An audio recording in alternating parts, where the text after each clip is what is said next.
Sorry for the interruption. Now I should be audible. Good evening everyone friends. अभी आवाज़ clear है आपको? तो मैं आपसे ये पूछ रहा था कि कल के सेशन में आपको कोई डाउट, कोई कन्फ्यूजन तो नहीं था? जिन लोगों ने अभी ज्वाइन किया है, रिसेंटली ज्वाइन किया है, इससे पहले मेरी क्लास ज्वाइन नहीं की थी, वो मुझे इन्फॉर्म कर सकते हैं. I am very happy to see a great crowd here. Ajay Sharma, good evening. Gopal, good evening. Shubhanshu, Pooja Gangwar, Gaurav Sinha, Tania, Bhaskar Majhi, everyone good evening and welcome. सभी को मेरी तरफ से गुड इवनिंग. बहुत सारा प्यार, affection and we are here to learn. Again आपको वार्निंग भी दे सकता हूँ मैं, या आपको एक कह सकते हैं सजेशन दे रहा हूँ कि घर से बाहर ना निकले. COVID is at its maximum, it's on peak. We will discuss some other day the biochemistry of COVID as well if it is needed. हम उस पर भी डिस्कशन करेंगे. लेकिन आप प्लीज़ सेफ़ रहिए और अपना ध्यान रखिए, और साथ ही साथ YouTube पर एंजॉय कीजिए. You can learn with me biochemistry as usual as everybody does. So I am very happy to see so many faces here. बहुत अच्छा लगा आपको सबको यहाँ देखकर. हम अब आगे डिस्कस करेंगे. इससे पहले कि हम आगे चले, मैं जो आज पहली बार जिन्होंने ज्वाइन किया है, जिन्होंने कल का सेशन नहीं अटेंड किया था, उनको बता देना चाहूँगा कि कल हम अमीनो एसिड पर क्या चार्ज होता है इसके बारे में डिस्कशन कर रहे थे. इनफैक्ट एक अमीनो एसिड अमीनो ग्रुप और कार्बोक्सी ग्रुप कंटेनिंग मॉलिक्यूल होता है, जिसमें कार्बोक्सी ग्रुप COOH या COO- दोनों में से किसी फॉर्म में हो सकता है. ऐसे ही अमीनो ग्रुप NH3+ और NH2 दोनों में से किसी फॉर्म में हो सकता है. और कल हमने डिस्कस किया था कि क्या कंडीशंस होंगी, what will be the criteria which will decide that this carboxy group will be present in COOH form और this will be present in COO- form. Similarly हमने ये भी डिस्कस किया था कि अमीनो ग्रुप NH3+ कब होगा और NH2 कब होगा. और इस पूरे प्रोसेस को समझने के बाद हमने कुछ कंक्लूजन्स ड्राइव किए थे. That is the ionization depends upon pKa values. Ionization pKa पर डिपेंड करता है. तो इसकी एक pKa वैल्यू होती है और इसकी भी एक pKa वैल्यू होती है. जनरली हम इसको pKa1 और इसको pKa2 कहते हैं. कुछ लोग सिंप्लीफाई करने के लिए इसको pK1 और pK2 नाम भी दे देते हैं. कुछ अमीनो एसिड्स में जिनमें साइड चेन भी आयोनाइजेबल होती है, उनमें एक और आयोनाइजेशन कांस्टेंट होता है, that is called as pKr. तो सारे अमीनो एसिड्स में pK1 pK2 तो होगा ही, उनका pKr भी होगा. वो केवल कुछ अमीनो एसिड्स में होगा जिनकी साइड चेन आयोनाइजेबल है.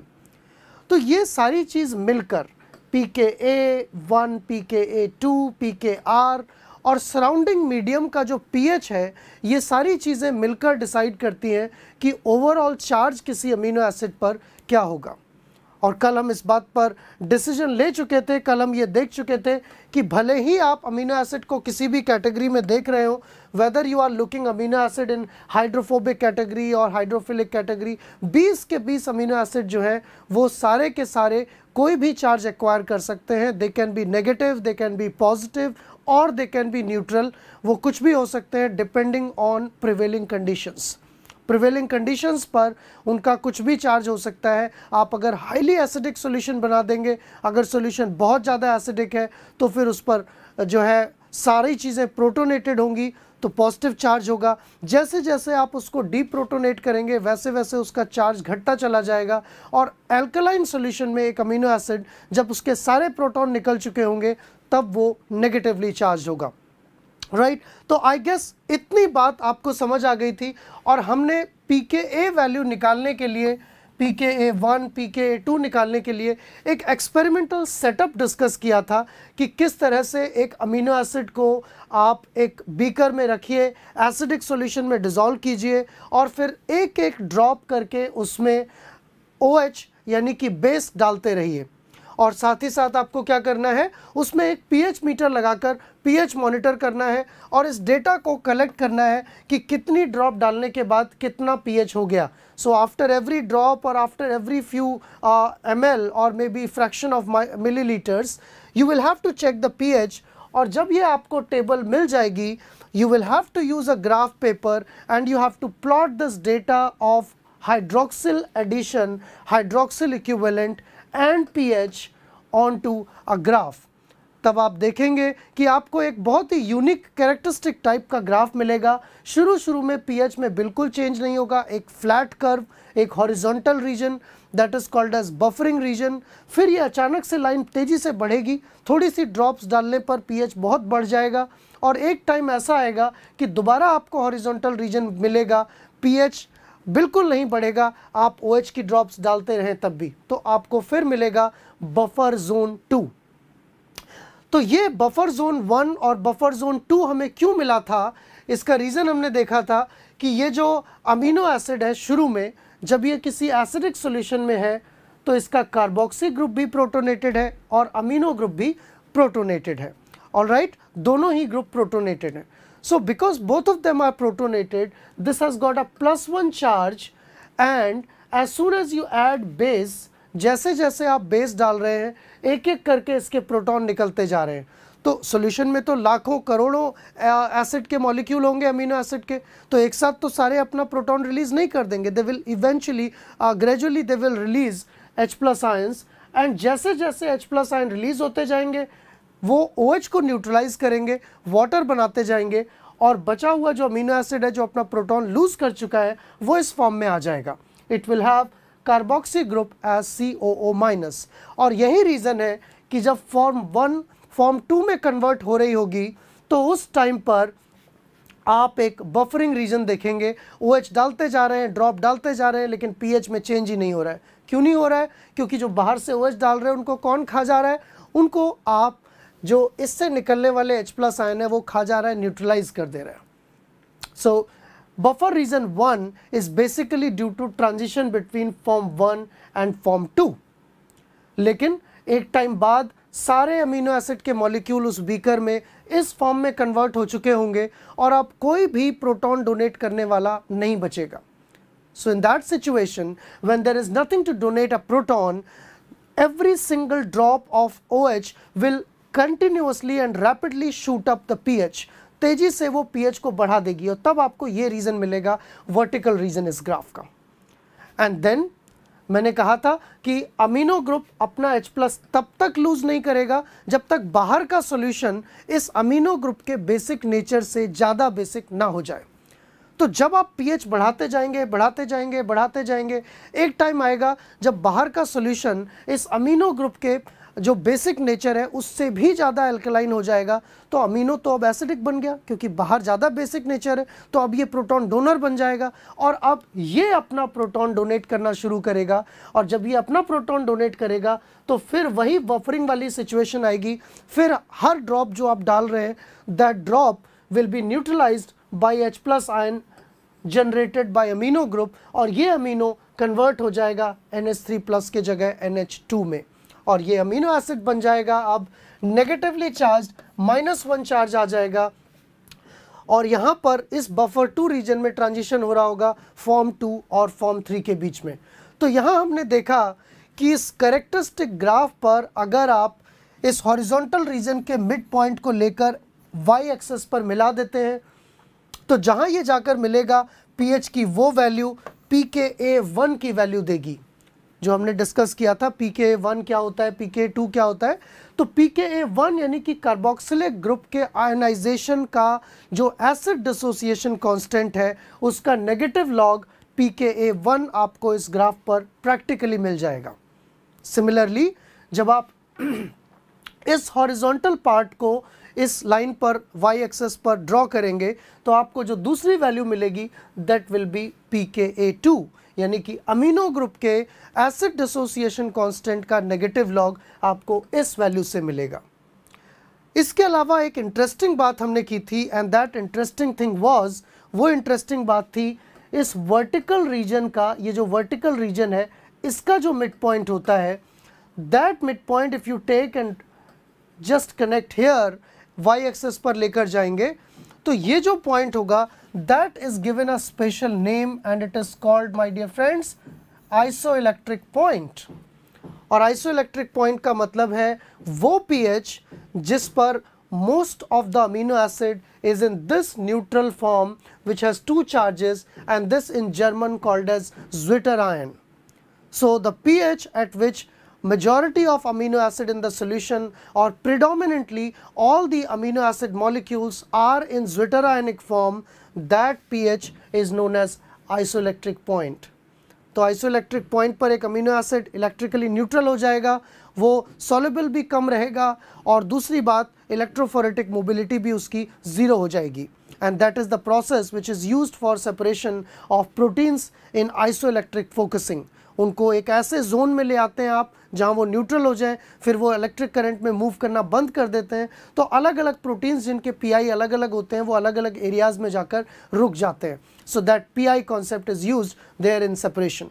और पीआई की वजह से सॉल्युबिलिटी कम हो जाती है, इसलिए प्रोटीन्स को प्रेसिपिटेट करने के काम भी आता है। अब आप सोच रहे होंगे कि मैं अमीनो एसिड की बात कर रहा था, प्रोटीन पर सडनली कैसे जंप हो गया। तो आइसोइलेक्ट्रिक पॉइंट दोनों के लिए होता है, अमीनो एसिड के लिए भी और एक प्रोटीन के लिए भी। अगर एक पूरा प्रोटीन ज्विटरायन है, पॉजिटिव नेगेटिव चार्ज इक्वल है, तो वो पीएच जिस पर वो ज्विटरायन बनेगा उसको भी हम आइसोइलेक्ट्रिक पॉइंट कहेंगे और वो प्रोटीन का होगा। तो सारे रूल जो अमीनो एसिड के लिए एप्लीकेबल है वो प्रोटीन के लिए एप्लीकेबल होंगे। तो ये बात हमने कल डिस्कस की थी और मैंने अपनी क्लास एंड की थी आपके लिए एक क्वेश्चन पर कि अगर एक अमीनो एसिड के लिए आपने experimentally PK1, PK2, PKR determine किए, सॉरी PK1, PK2 डिटर्मिन किए, दैट वाज 2.5 एंड 9.5, तो इसका आइसोइलेक्ट्रिक पॉइंट क्या होगा? क्या आप थ्योरेटिकली बता सकते हैं? बिल्कुल बता सकते हैं। आपने कल एक फॉर्मूला भी देखा था कि आइसोइलेक्ट्रिक पॉइंट जो होता है वो PK1 और PK2 का अरिथमेटिक एवरेज होता है। क्या होता है? Arithmetic average. So if you know PK1 and PK2, अगर आपको किसी ने PK1 और PK2 वैल्यू बता दी है तो आप बड़ी आसानी से उस अमीनो एसिड का आइसोइलेक्ट्रिक पॉइंट पता कर सकते हैं। So I am waiting for the answer. आप जल्दी से मुझे आंसर बताइए, इन दोनों का एवरेज निकालना है, कोई बड़ी बात नहीं है। So I am waiting for your answers in the chat. जल्दी से बताइए कि इस अमीनो एसिड का आइसोइलेक्ट्रिक पॉइंट क्या होगा, फिर हम और इंटरेस्टिंग बातें आगे देखेंगे। Wonderful, wonderful, everyone is right. And इसमें गलत होने का कोई चांस ही नहीं है, गलत होने वाली कोई बात ही नहीं है, क्योंकि आपके पास यहाँ पर 2.5 दिया है, 9.5 दिया है, दोनों को ऐड करना है, ऐड करके 2 से डिवाइड कर देना है, that's it. Everyone is right, perfect. 6 is the isoelectric point for this amino acid. इस अमीनो एसिड के लिए 6 आइसोइलेक्ट्रिक पॉइंट होगा। अब हम एक डीपर कॉन्सेप्ट में जाते हैं, that is PI of different amino acids। तो मैंने आपको ये बताया कि जो आइसोइलेक्ट्रिक पॉइंट है वो अरिथमेटिक एवरेज होता है, that is the arithmetic average of PK1 and PK2, right? That means every amino acid has got a carboxylic group and every amino acid has got an amino group। तो दिखने में तो सारे amino acid का carboxy और सारे amino acid का amino group एक जैसा ही होगा। All amino acids will have identical carboxy and amino group. ऐसा तो नहीं है ना, इसके 4 हाथ पैर हैं, इसके 2 आंख हैं, they all will be same, right? They are just molecules, they are functional groups. It will be COOH here, it will be NH3 plus here.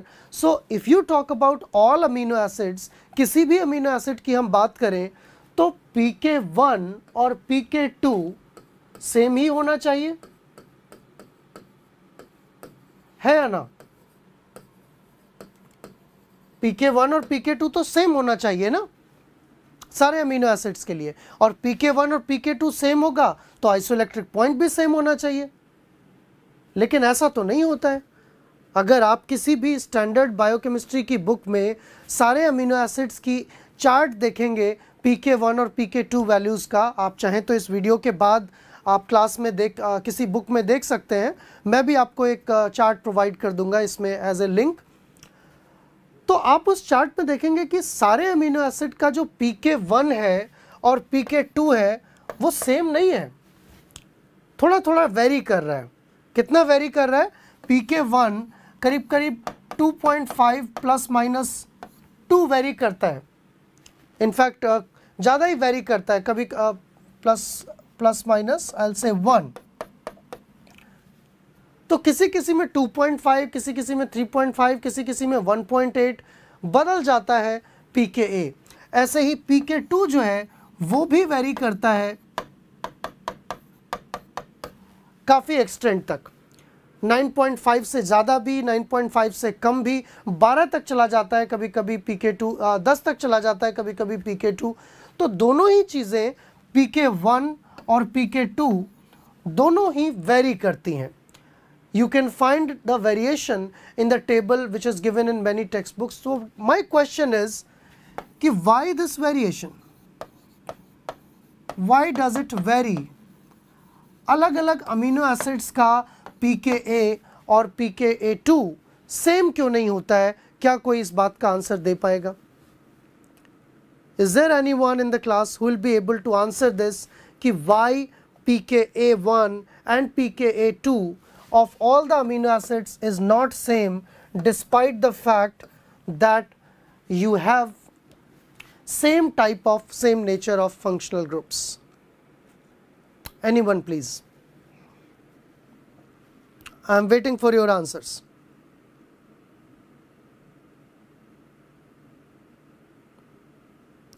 Somebody has asked कि solubility कैसे कम हो जाती है?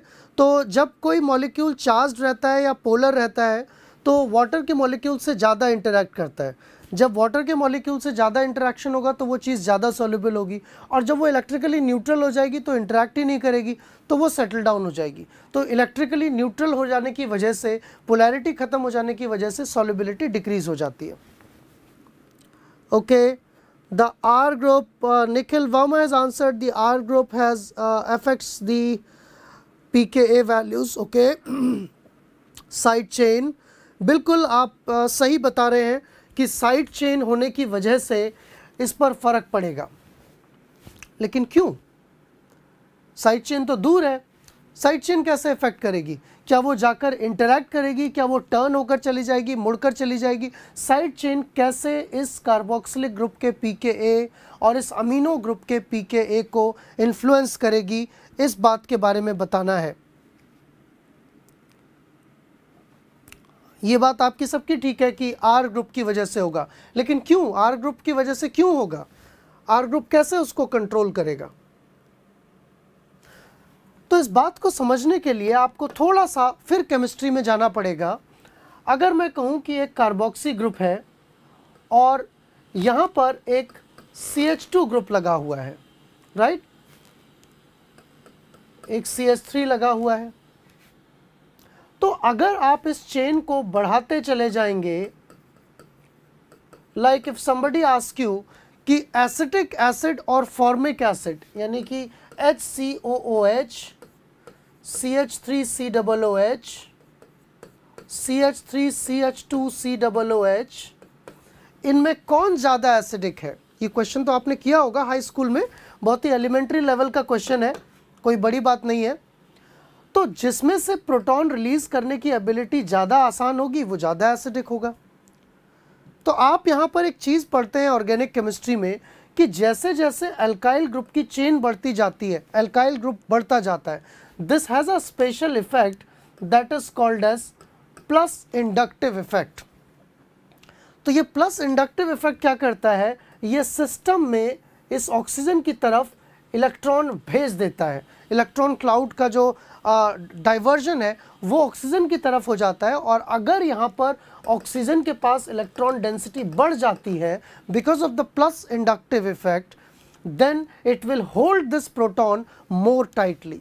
वो ज़्यादा मजबूती से उसको पकड़ेगा, और जब वो उसको ज़्यादा मजबूती से पकड़ेगा तो इसकी रिलीज टफ हो जाएगी, राइट?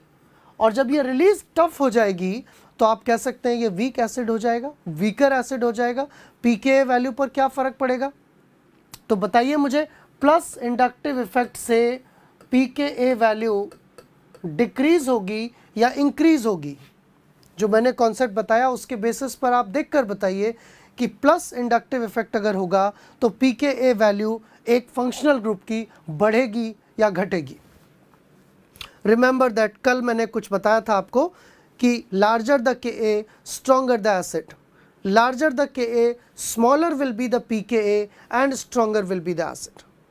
तो जितना स्ट्रॉन्ग एसिड होगा पीके उतना कम होगा, के उतना ज़्यादा होगा। इस फैक्ट को ध्यान रखते हुए आप मुझे इस बात का आंसर दीजिए कि इंडक्टिव इफेक्ट ज़्यादा होने की वजह से इंडक्टिव इफेक्ट बढ़ जाएगा अगर चेन लंबी होगी, तो कार्बोक्सिलिक ग्रुप और अमीनो ग्रुप इन दोनों के प्रोटोनेशन पर क्या फ़र्क पड़ेगा, इनकी पीके वैल्यूज़ पर क्या फ़र्क पड़ेगा?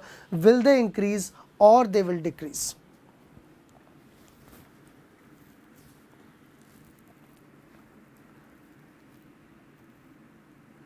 ओके, कुछ लोग पूछ रहे हैं कि इंडक्टिव इफेक्ट क्या होता है। तो इंडक्टिव इफेक्ट इलेक्ट्रॉन को पुश करने का एक इफेक्ट होता है। यहाँ पर ऑक्सीजन है और ये जब एल्काइल ग्रुप बहुत सारे होते हैं तो ये इलेक्ट्रॉन को धक्का मारते हैं ताकि इलेक्ट्रॉन क्लाउड जो है इस ऑक्सीजन के पास ज़्यादा इकट्ठा हो जाता है। तो ये oxygen becomes more electronegative and it can tightly hold और पुल प्रोटॉन, उसको मजबूती से पकड़ के रख सकती है। Therefore it makes the acid weaker, वो एसिड को वीक बनाएगा क्योंकि प्रोटॉन लूज नहीं हो पाएगा। तो मुझे बताइए कि इस सिचुएशन में जब प्लस इंडक्टिव इफेक्ट ज़्यादा होगा तो उस सिचुएशन में पीके की वैल्यू बढ़ेगी या घटेगी?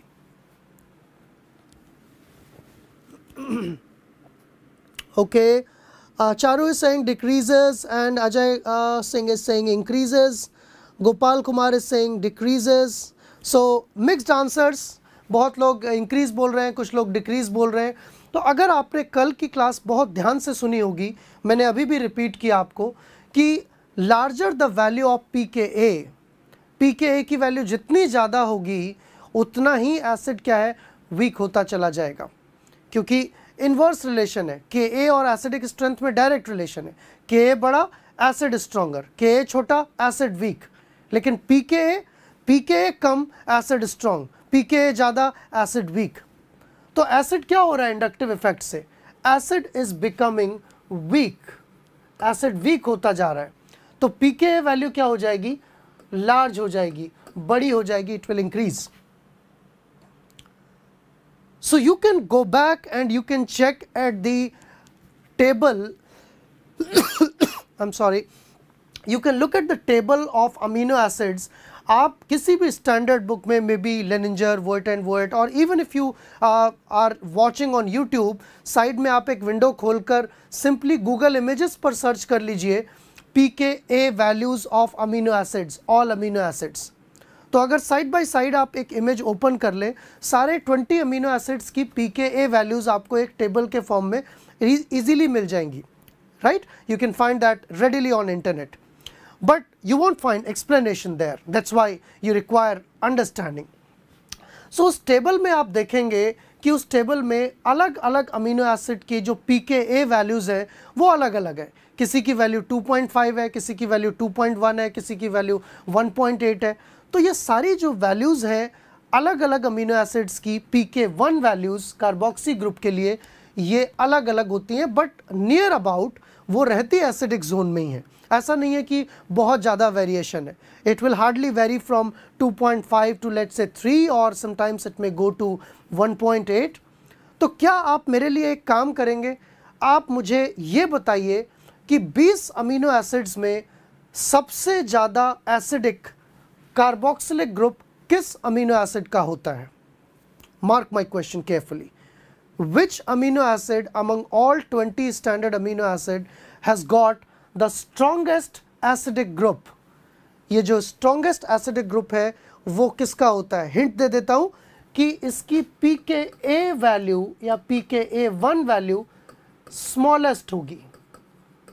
तो सबसे छोटी वैल्यू जो pKa1 की होगी वो आप देखिए और मुझे बताइए कि किस अमीनो एसिड की pKa1 वैल्यू सबसे कम होती है। You can find that table very easily, you can search on internet. जल्दीबाजी नहीं करनी है। You don't have to answer about side chain. मैं अमीनो एसिड एसिडिक है उसके बारे में बात नहीं कर रहा हूं। देखिए, मैं जब भी आपको कंटेंट डिलीवर करूंगा मैं स्टैंडर्ड चीज़ें नहीं बताता हूं जो किताबों में दी हुई हैं, रटने वाली चीज़ें नहीं बताता हूं। मैं चाहता तो यहाँ टेबल दिखा सकता था, आपको वैल्यूज़ नोट करा सकता था। That's not the work of a teacher. एक टीचर का काम है क्यूरियोसिटी जनरेट करना, आपके लिए इंटरेस्टिंग थॉट प्रोसेस जनरेट करना। So you don't have to look at the standard things. मैं ये नहीं पूछ रहा हूँ कि कौन सा अमीनो एसिड प्रोटीन में सबसे एसिडिक होता है। So if you are answering aspartate, aspartate is of course the most acidic amino acid when it is present in protein, क्योंकि उसकी साइड चेन सबसे ज़्यादा एसिडिक होती है। मेरा क्वेश्चन अलग है।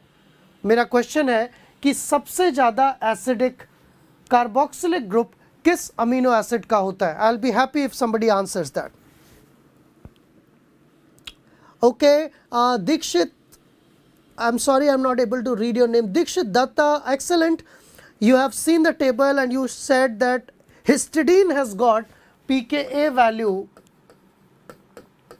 Histidine की जो pKa value होती है that is 1.8.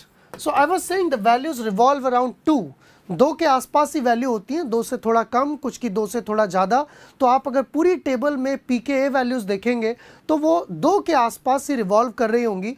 And you will notice, as Datta has noticed, that histidine has got the most acidic pKa value in the amino acids, right? Now also tell me which amino acid has got most basic amino group. Remember, this time you have to look for the largest pKa, क्योंकि जिसका pKa largest होगा वो सबसे weak acid होगा और वही सबसे strong base होगा। So check for largest pKa2 value in that table और मुझे बताइए कि किस अमीनो एसिड का 20 के 20 अमीनो एसिड में जो अमीनो ग्रुप है सबसे ज़्यादा बेसिक होता है। And this will help you to understand कि सारे अमीनो एसिड के कार्बोक्सी और अमीनो दिखने में एक जैसे होते हैं लेकिन रियलिटी में एक जैसे नहीं होते हैं in terms of the acidic strength. So I am waiting for another answer. Which amino acid has got highest value of largest value of pKa2? किस अमीनो एसिड की pKa2 वैल्यू सबसे ज़्यादा होती है, यानी कि किस अमीनो एसिड का जो आयनाइजेशन अमीनो ग्रुप का वो सबसे देर में सबसे वीक होता है। Okay, you are saying proline. Proline, no Nikhil, you are looking at cysteine का आपने जो 10.8 लिखा है, this is the ionisation of side chain. मैं अभी साइड चेन की बात ही नहीं कर रहा हूँ। आई am not at all talking about side chain. मैं अभी pKa1 की बात कर रहा हूँ और pKa2 की बात कर रहा हूँ, राइट? ये कार्बोक्सी ग्रुप प्राइमरी और प्राइमरी अमीनो, ये जो होगा इसका आयनाइजेशन वो pKr से रिप्रेजेंट होगा। So I am not talking about pKr right now. अभी मैं सिर्फ pK1 और pK2 की बात कर रहा हूँ। तो मुझे बताइए कि काफ़ी लोगों ने मुझे आंसर दिया है proline, Bhaskar Maji and many other people have answered that it is proline. So can you tell me what value did you find for proline? pKa2 value आपको क्या मिली प्रोलीन के लिए? Do exercise with me. I mean, आपको brain teasing करना पड़ेगा। ये कथा नहीं चल रही कि सुनते रहना है आपको। You have to work with me. This is how education works. You have to do work what I am saying. अगर आप इंटरेस्ट लेंगे, आप सीखना चाहेंगे तो आप ज़्यादा अच्छा सीख पाएंगे। So you can check on those values. Still I can see somebody answered lysine. No my dear friend, lysine आप शायद देख रहे हैं उसमें pKa2 वैल्यू देख रहे हैं या फिर उसमें आप pKr देख रहे हैं। टेबल में ध्यान रखिए, 3 चीज़ें होंगी, एक pKa1, एक pKa2 और एक pKr। pKr कुछ अमीनो एसिड के लिए दिया होगा क्योंकि सबकी साइड चेन आयनाइज नहीं होती है। लेकिन pKa1 और pKa2 सारे अमीनो एसिड के लिए दिया होगा। तो आपको वही देखना है कि pKa2 की सबसे ज़्यादा वैल्यू किस अमीनो एसिड के लिए है। जैसे आपने मुझे pKa1 का ढूंढ के बताया कि हिस्टिडीन के लिए सबसे कम होती है। So you are having 10.96 as a value of pKa1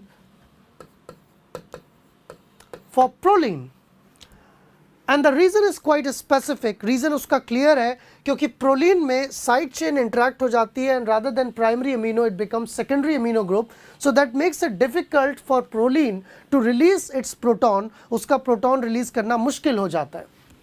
तो जैसे प्लस इंडक्टिव इफेक्ट था ऐसे ही अपोजिट भी होता है, एक माइनस इंडक्टिव इफेक्ट भी होता है।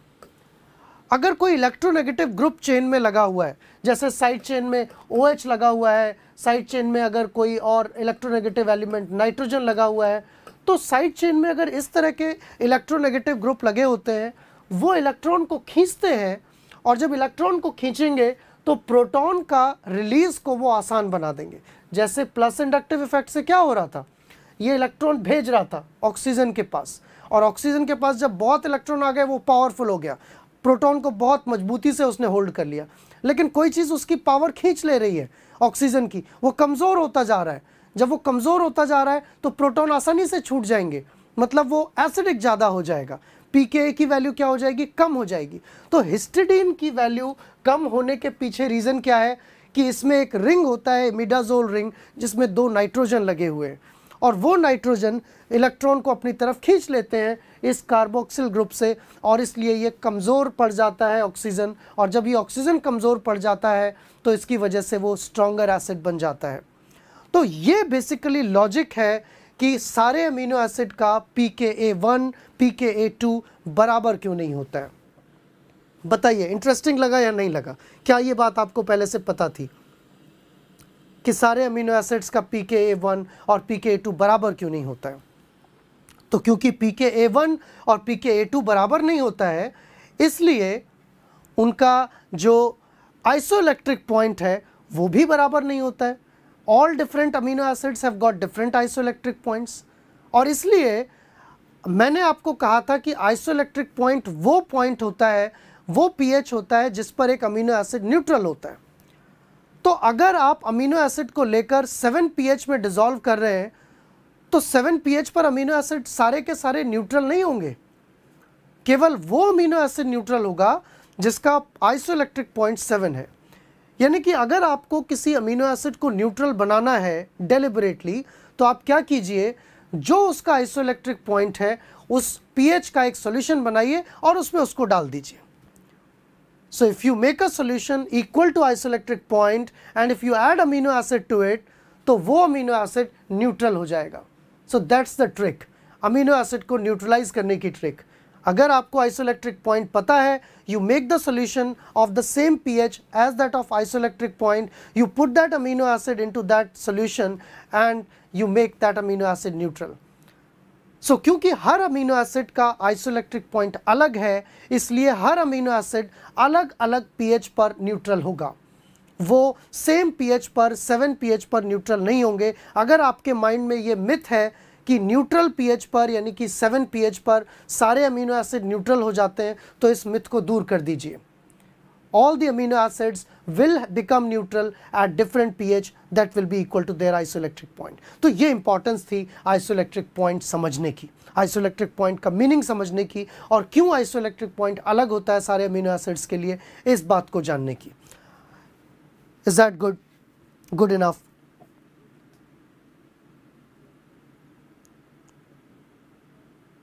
Is that good enough?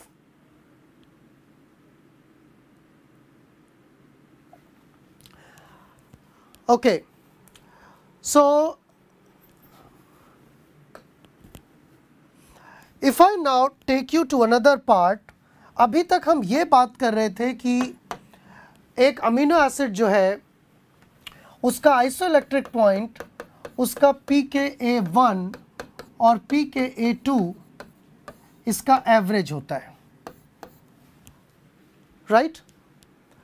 ये फॉर्मूला एप्लीकेबल होगा glycine, alanine, valine, leucine, isoleucine, methionine और प्रोलीन के लिए जिनकी साइड चेन्स आयोनाइज नहीं होती हैं। In fact S, T, N and Q के लिए भी, इनफैक्ट फिनाइल एलानिन और ट्रिप्टोफैन के लिए भी, इन सब के लिए ये फार्मूला अप्लाई करेगा। आप इन सब के लिए pK1 और pK2 वैल्यू को ऐड करके उसका एवरेज ले सकते हैं और एवरेज लेने के बाद आप क्या कर सकते हैं, इसका आइसोइलेक्ट्रिक पॉइंट निकाल सकते हैं। लेकिन कुछ अमीनो एसिड्स ऐसे होते हैं जिनकी साइड चेन भी आयनाइज होती है, जैसे for example glutamate and aspartate, aspartic acid और ग्लूटामिक एसिड, इनकी साइड चेन में कार्बोक्सी ग्रुप प्रेजेंट रहता है और वो उसको नेगेटिव चार्ज देता है। हिस्टिडीन, आर्जिनिन, लाइसिन, इन तीनों अमीनो एसिड्स में क्या होता है, they have got positive charge because of the amino group, इनमें पॉजिटिव चार्ज होता है। और कुछ और एडिशनल अमीनो एसिड जैसे कि सिस्टीन, उसका SH आयोनाइज हो जाता है S माइनस में, और इनफैक्ट टायरोसिन जिसमें कि OH रहता है वो भी आयोनाइज हो जाता है O माइनस में। तो ये 7 अमीनो एसिड्स हैं जो कि जिनकी साइड चेन आयोनाइज हो सकती है और इन सब का अपना pKr वैल्यू भी होगा in addition to pK1 and pK2। तो आपको जो मैंने अभी टेबल देखने के लिए बोला था, उस टेबल में pK1 pK2 वैल्यूज़ तो होंगी ही, साथ में इन 7 अमीनो एसिड्स के लिए pKr वैल्यूज़ भी दी होंगी। These values will be like this। pKr values आप देख सकते हैं, एस्पर्टेट के लिए 3.65, ग्लूटामेट के लिए 4.25, आर्जिनिन के लिए 12.48, लाइसिन के लिए 10.53 और हिस्टिडीन के लिए 6.0। तो इससे आप क्या समझते हैं? इससे आप ये समझते हैं कि apart from carboxylic, apart from primary amino, इनके जो साइड चेन्स के ग्रुप हैं वो भी आयनाइज हो सकते हैं। They can also get ionised and they will also have another equilibria. तो अब ऐसी सिचुएशन में क्या, अगर मैं आपको कहूँ कि एक अमीनो एसिड का pKa1 जो है वो 2.5 है, pKa2 जो है वो 8.9 है, और let me write for simplicity hypothetical value लिख देता हूँ, दैट इज 9.5, एंड इसकी pKr वैल्यू जो है that is 3.6। So can you tell me isoelectric point now? अभी तक तो आपने एवरेज किया था, अब क्या करेंगे? अगर एक अमीनो एसिड जिसकी साइड चेन भी आयनाइज हो सकती है, उसका आइसोइलेक्ट्रिक पॉइंट आपको निकालना है, पीआई वैल्यू निकालनी है, तो आप उस सिचुएशन में क्या करेंगे? What you will do in that situation, late me no. कैसे आप आइसोइलेक्ट्रिक पॉइंट निकालेंगे? क्या इन तीनों का एवरेज कर देंगे? क्या इनमें से किसी दो का एवरेज करेंगे? क्या दो का एवरेज करके तीसरी वैल्यू जोड़ देंगे, या दो का एवरेज करके तीसरी वैल्यू घटा देंगे? What you are going to do? Let me know answer to this, कि इस क्वेश्चन में एक अमीनो एसिड जिसकी साइड चेन भी आयनाइज हो रही है, उसका आइसोइलेक्ट्रिक पॉइंट क्या होगा? Let me know that.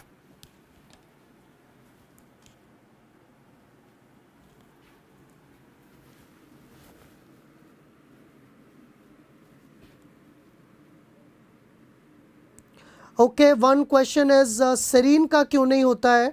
तो बिल्कुल इस बात का आंसर आपको मिल सकता है जो मैंने इफ़ेक्ट्स बताए थे, इंडक्टिव इफ़ेक्ट या फिर आप कह सकते हैं resonance effect. So since there is a very small alkyl group present and that does not facilitate, that does not promote the removal of proton, वहाँ पर जो I mean नीचे वाले OH की अगर आप बात करेंगे तो उसके रेस्पेक्ट में देखें तो आपका एक amino group, electron withdrawing group लगा हुआ है, and you also have carboxyl group that is also an electron withdrawing group. So it is not possible to, और अल्काइल ग्रुप जो अल्फ़ा कार्बन है, अल्काइल ग्रुप है, that is electron donating group.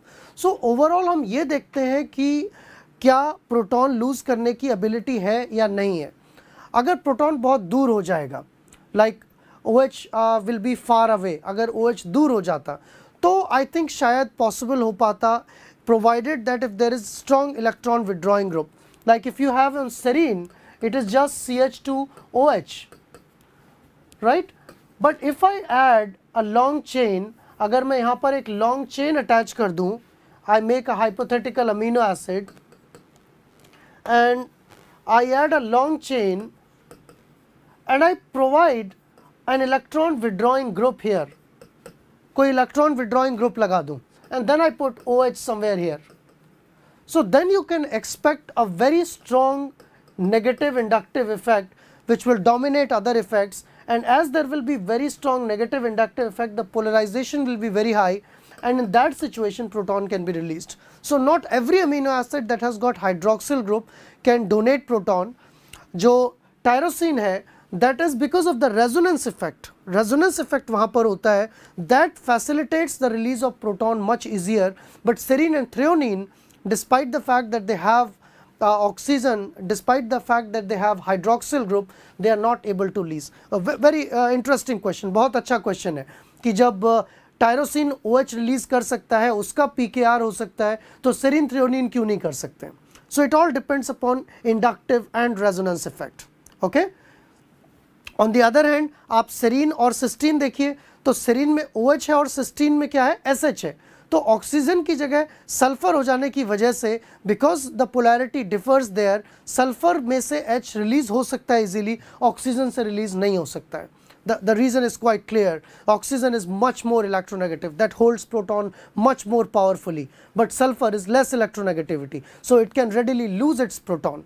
तो cysteine में जहाँ SH था और serine में OH था, serine is not able to lose its proton, but cysteine is able to lose its proton. Wonderful question. और कुछ जानना चाहेंगे आप? ओके, आप लोग आंसर बताने में लगे हुए हैं. आई एम सॉरी, देख नहीं पाया. तो आप लोगों ने आंसर बताया, किसी ने 6.55, 3.25, ठीक है. Wonderful. Charu has given the correct answer. Acidic amino acid के लिए PK1 और PKR करेंगे, और बेसिक अमीनो एसिड के लिए आप PK2 प्लस PKR करेंगे. बिल्कुल सही. तो यहाँ पर PI यानी कि आइसोइलेक्ट्रिक पॉइंट का एक फॉर्मूला जो हमने पढ़ा था, that was PK1 plus PK2 divided by 2, वो किसके लिए था? That was applicable only for neutral side chain containing amino acids. लेकिन अगर एसिडिक साइड चेन होती है, एसिडिक किस किस की होती है? एस्पर्टेट और ग्लूटामेट की. इनके लिए अगर आपको आइसोइलेक्ट्रिक पॉइंट निकालना है तो आप क्या करेंगे? PKA1 plus PKR divided by 2. और अगर आपको बेसिक अमीनो एसिड के लिए आइसोइलेक्ट्रिक पॉइंट निकालना है, that is histidine, arginine, lysine. Histidine, arginine और लाइसिन के लिए अगर कैलकुलेट करना है आइसोइलेक्ट्रिक पॉइंट, तो आप क्या करेंगे? PKA2 plus PKR divided by 2. तो 3 फॉर्मूले हैं आपके पास. You have got 3 formula for calculation of PI. Either you can do arithmetic average of PK1 and PK2 if there is no ionizable side chain. If there is negatively charged ionizable side chain, you are going to do PK1 and PKR. If there is basic side chain, you are going to do PK2 and PKR average. What if you do not know the nature? यहाँ तो मैंने आपको बताया ही नहीं है कि amino acid का क्या नाम है. ये कोई नॉर्मल अमीनो एसिड है ही नहीं. सपोज ये मैं मार्स पे गया, मार्स पे मान लो मुझे एक नया अमीनो एसिड मिला, उसकी पीके वैल्यूज हैं. तो ये कन्वेंशनल अगर नाम ही नहीं दिया है क्वेश्चन में, तो क्या करेंगे आप? Quite simple. उस सिचुएशन में ये पता लगाना कोई बड़ी बात नहीं है कि ये एसिडिक अमीनो एसिड है या बेसिक है.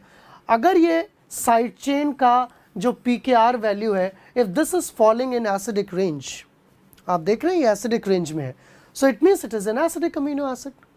बहुत आसान है बताना. अगर ये 8.5 होता, 9.10 होता, 10.5 होता, तो आप कह सकते थे कि ये बेसिक अमीनो एसिड है. तो अगर आपको अमीनो एसिड का नाम नहीं पता है, नहीं दिया गया है क्वेश्चन में, या फिर आप नहीं आइडेंटिफाई कर पा रहे, तो आप सिर्फ इस PKR वैल्यू को देखकर भी बता सकते हैं कि whether it is acidic amino acid और basic amino acid. And then आपके पास फॉर्मूला है ऑलरेडी. आपको एक बार पता चल जाएगा कि कौन सा फॉर्मूला यूज़ करना है, फर्स्ट वाला, सेकंड वाला या थर्ड वाला, तो आप बड़ी आसानी से पीआई वैल्यू यानी कि आइसोइलेक्ट्रिक पॉइंट निकाल सकते हैं। लेकिन इसका आंसर क्या है कि हम ये फॉर्मूले क्यों यूज़ करें? तीनों तरह के अमीनो एसिड्स के लिए अलग अलग टाइप के फॉर्मूले क्यों यूज़ करने हैं? क्यों नहीं हम pK1 pK2 का एवरेज कर देते हैं फॉर बेसिक अमीनो एसिड? क्यों नहीं हम pK1 pK2 का एवरेज कर देते हैं एसिडिक अमीनो एसिड के लिए? तो can you tell answer to this? क्या आप थोड़ा सा सोचकर मुझे बताएंगे कि why this? Why not same formula for all the types of amino acid? Why different formula? That's a question for you. उसको हम समझेंगे अभी. Why different formula? I'll be back in a minute. आप मुझे आंसर भेजिए. I'll be keep visiting your chat. मैं आपकी chat देखता रहूँगा.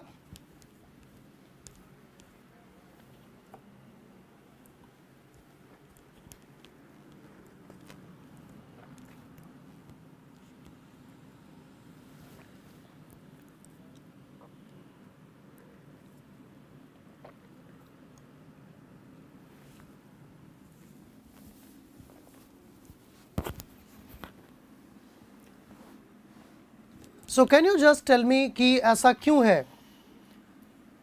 क्यों अलग अलग फॉर्मूले हैं? मैं वेट कर रहा हूँ आपके आंसर्स का चैट में.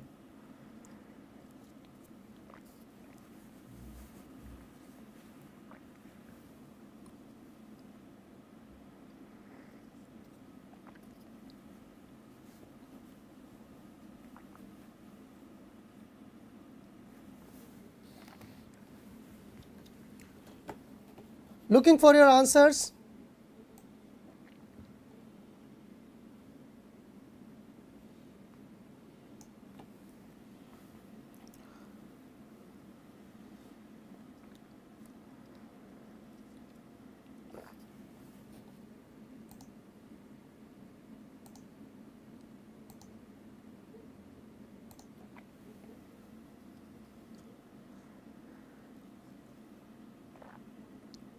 भास्कर माजी is saying that zero charge के नियरेस्ट वैल्यू लेना होता है, बट क्यों?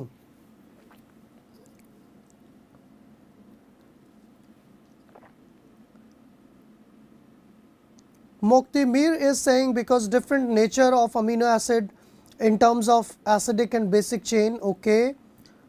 Dinesh is saying in granulocyte, granules are made up of. No, this is not related question here.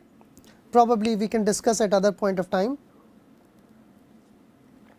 Please only ask related questions which are related to the topic.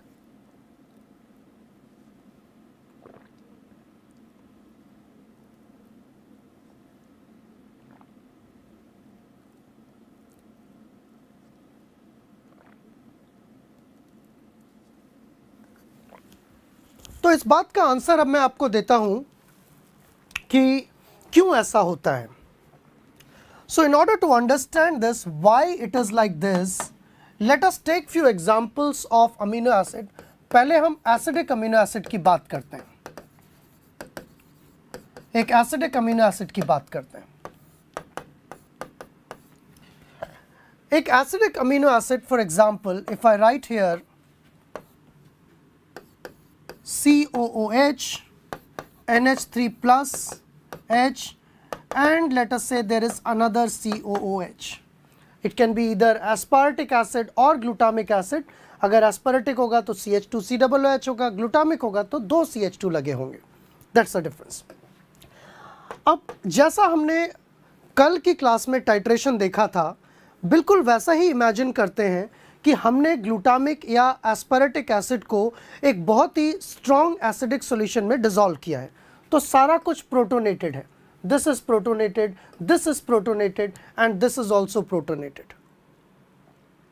Now as you will start adding base, जब आप base डालना शुरू करेंगे तो सबसे पहले कौन सा ग्रुप डीप्रोटोनेट होगा?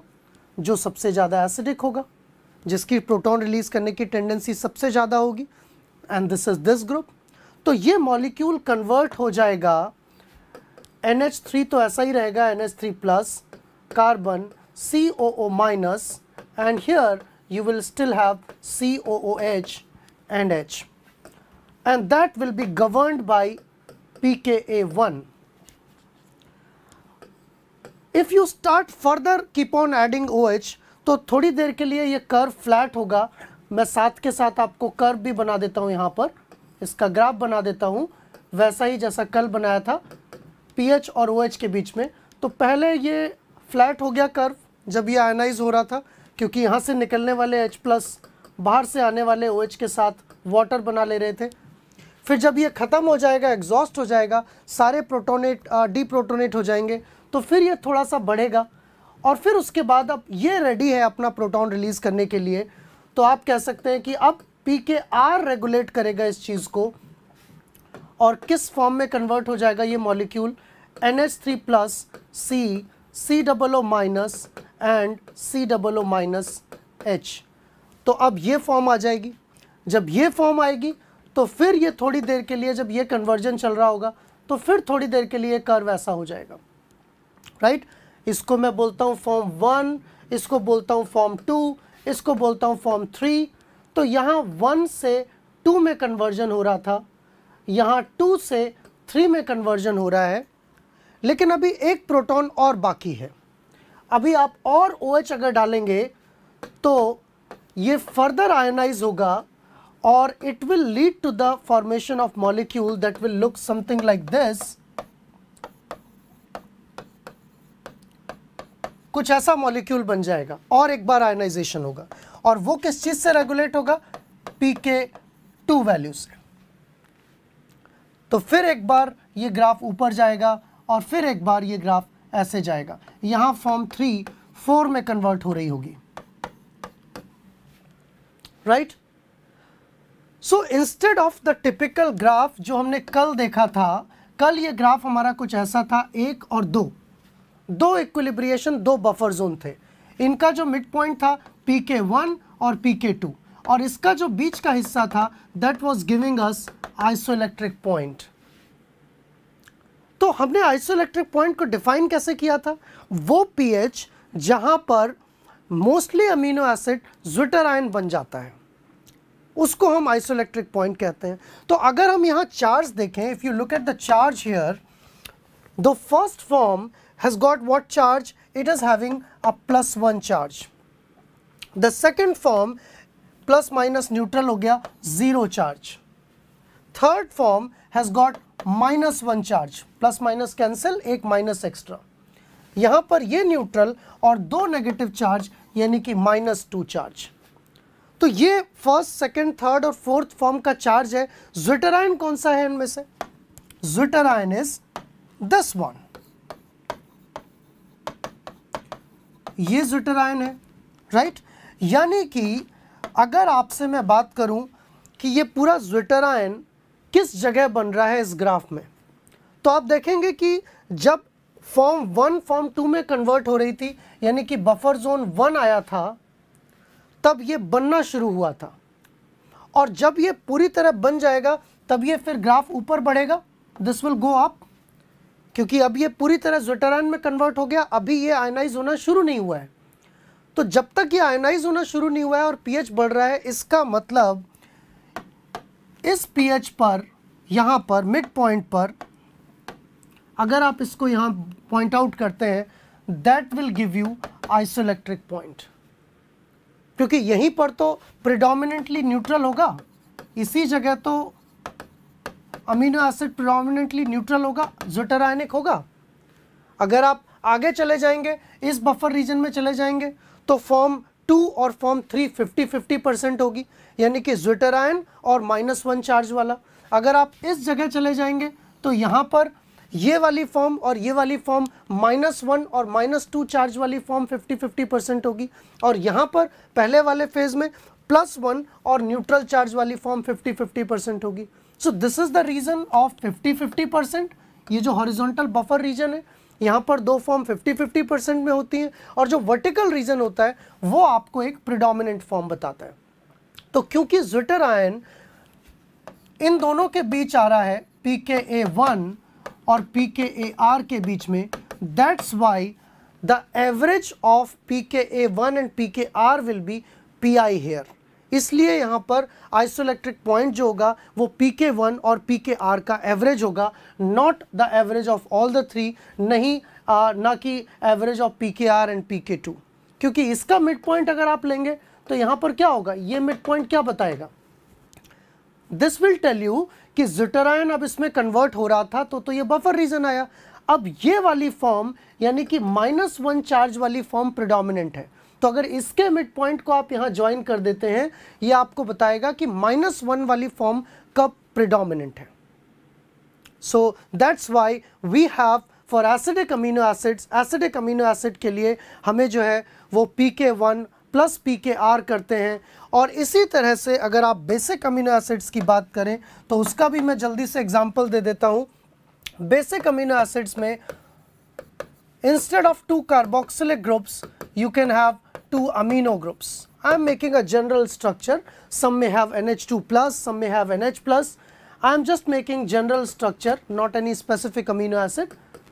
तो यहाँ पर जो आयनाइजेशन होगा उसमें क्या होगा, जैसे जैसे आप OH डालेंगे पहले इसका प्रोटॉन निकलेगा, तो इसका प्रोटॉन निकलने पर आपको मॉलिक्यूल मिलेगा NH3 plus COO minus NH3 plus H, फिर एक और प्रोटॉन निकलेगा। ये डिपेंड करेगा कि कौन सा ग्रुप ज़्यादा एसिडिक है। अगर ये ज़्यादा एसिडिक है तो पहले इसका प्रोटॉन निकलेगा, ये ज़्यादा एसिडिक है तो पहले इसका प्रोटॉन निकलेगा। ये वेरी करता है बेसिक अमीनो एसिड्स के अंदर।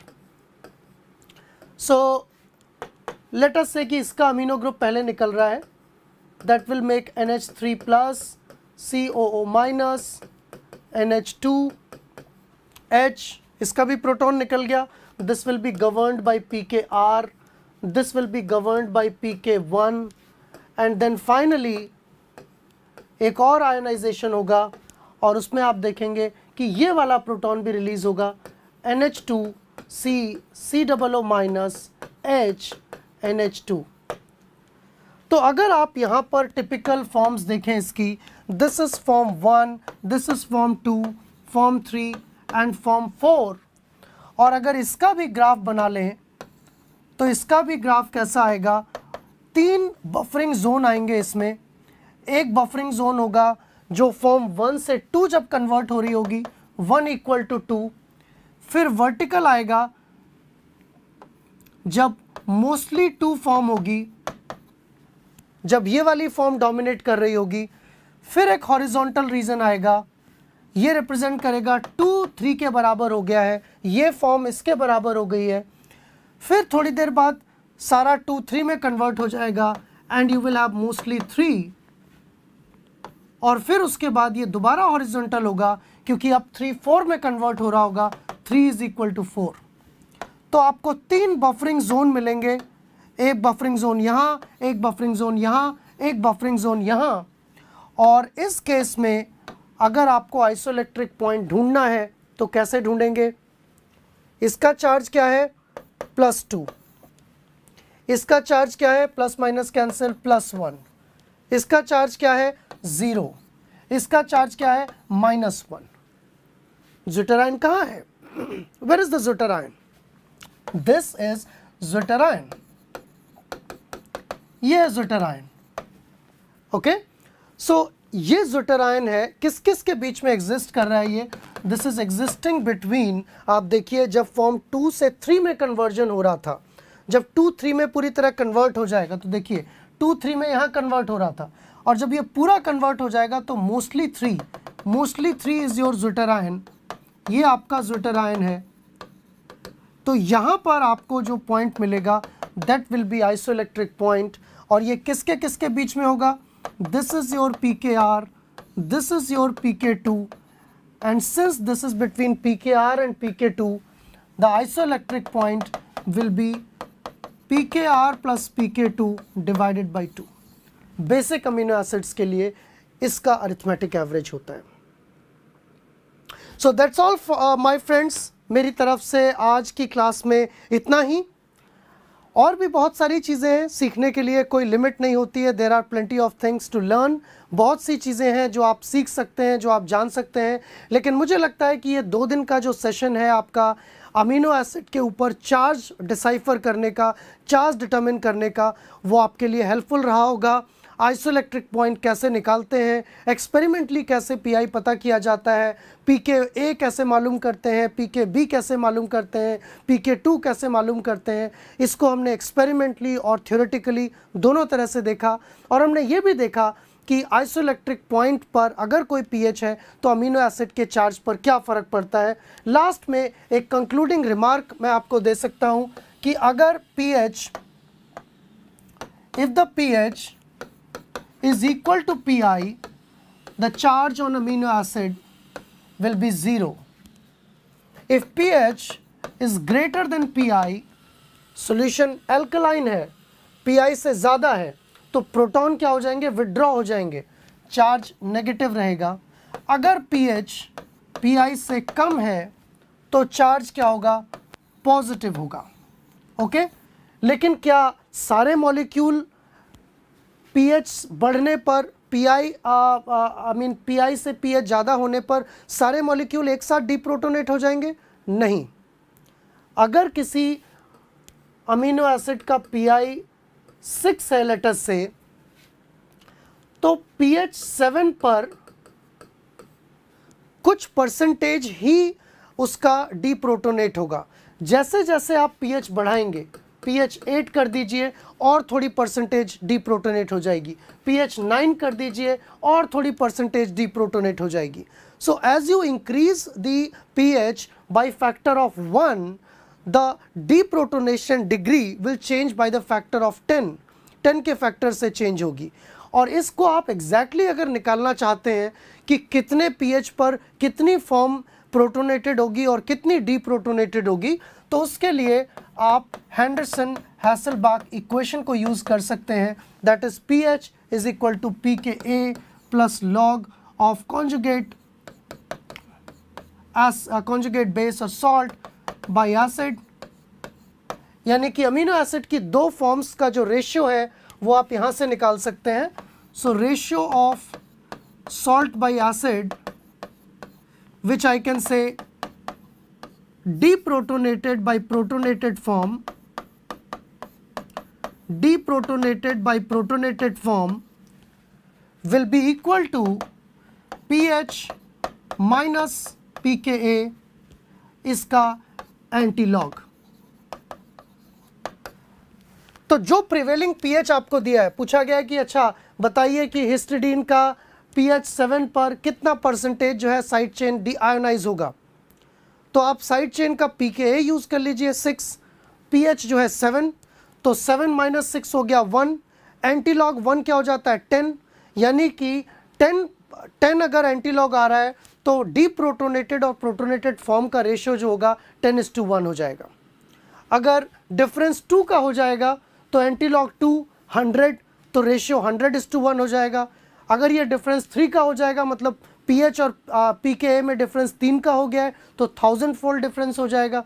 तो जैसे जैसे आप pH को चेंज करेंगे, ऐसा नहीं है ऑल ऑफ अ सडन सारे अमीनो एसिड जो हैं वो नेगेटिवली चार्ज हो जाएंगे pH बढ़ाने पर, या pH करने पर सारे अमीनो एसिड पॉजिटिवली चार्ज हो जाएंगे, ऐसा नहीं है। They happen sequentially and the exact calculation can be done by this. You can find yet another interesting video on the same channel, that's a pre-recorded video on determining the charge of histidine. एक interesting video है कि अगर histidine को आप लोग ये समझते हैं कि वो पॉजिटिवली चार्ज अमीनो एसिड है तो आप मिस्टेकन है। उसका एक छोटा सा फ्रैक्शन जो है वही पॉजिटिवली चार्ज होता है। और एक लास्ट बात कि जो भी मैंने बताया, मैं कहूँ कि सब गलत है तो शायद आप गुस्सा भी हो जाओगे और आप बोलोगे ये क्या बात कर रहे हो आप, जितना भी बताया वो सब गलत है। वो इसलिए क्योंकि जो pKa वैल्यूज़ और pK2 वैल्यूज़, pKr वैल्यूज़ हैं वो रेफरेंस वैल्यूज़ हैं एक स्पेसिफिक आइसोलेटेड सिस्टम में कैलकुलेट की हुई। लेकिन जब एक अमीनो एसिड एक प्रोटीन का हिस्सा होता है तो उसकी जो साइड चेन का pKa है वो एडजॉइनिंग ग्रुप्स के ऊपर भी डिपेंड करता है। जैसे हिस्टिडीन का PKR जो है वो 6 होता है, बुक में 6 दिया होगा आपका लेनिंजर में या फिर जो वोएट एंड वोएट है। लेकिन अगर वही हिस्टिडीन हीमोग्लोबिन की एक्टिव साइट के अंदर प्रेजेंट होता है और उसके साथ कुछ कुछ प्रोटॉन विड्रॉइंग ग्रुप्स लगे रहते हैं, साइड चेन लगी रहती हैं, तो वहाँ पर उसका PKA जो है वो बढ़कर 7 हो जाता है।